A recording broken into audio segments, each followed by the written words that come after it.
anti-European Union, and pro-Ukraine. That is what Italy's nationalist Prime Minister Georgia Meloni's uncompromising position on the nation's foreign policy was, a stance in continuation with her predecessor, Mario Draghi. Even though her coalition partners, who won a thumping majority in the recent elections, publicly hinted at support for Russia, Meloni remained committed to supporting Ukraine. In fact, after winning the elections in September, she tweeted in support of Ukraine and President Zelensky. She said, "You know that you can count on our loyal support for the cause of freedom of the Ukrainian people."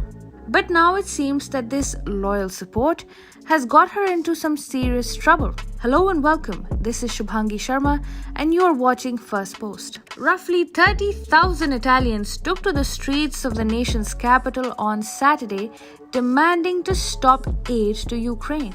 The protesters' call for ending the Russia-Ukraine war through diplomacy has sent a stern warning to Prime Minister Georgia Meloni's rather ambitious plan of continuing support. Let's look at this politically and pragmatically. The war does not seem to end anytime soon. More importantly, the West has made it crystal clear that the military and financial aid to Kiev would not stop.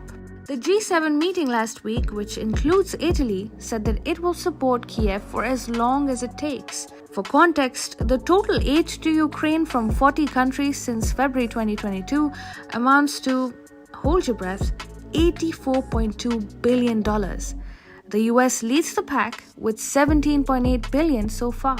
Meloni's loyal support for Ukraine has translated into 5 packages of arms shipments. For a country of Italy's size, to send such a large volume is indeed a big deal. Besides, there looms a dark shadow over how long Ukraine can not just survive the war, but the West can provide such aid without accountability. And the protesters do have a point. As one of them said, the weapons were sent at the beginning on the grounds that this would prevent an escalation. 9 months later, and it seems to me that there's been an escalation. Look at the facts. Sending weapons does not help stop a war. Weapons help fuel a war.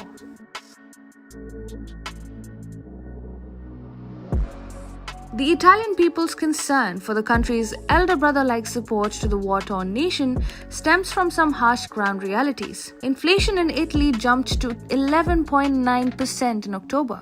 To put this in perspective, this is the country's highest inflation recorded in over 4 decades.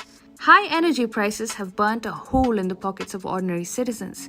With winter almost here, Rome's leadership has shown no signs of effectively tackling the impending crisis. Previously, the Draghi government had even provided direct financial aid to Kiev in upwards of 200 million euros. It's amidst all of this that Prime Minister Georgia Meloni has come in the line of fire. Rather than spending such large amounts internally, the Italian government has chosen to focus its energy elsewhere. Mind you, Italy is not getting anything tangible in return that will help it overcome the domestic crisis. Georgia Meloni is under severe pressure. Italy is in a mess internally. Can the nation afford such packages to Ukraine?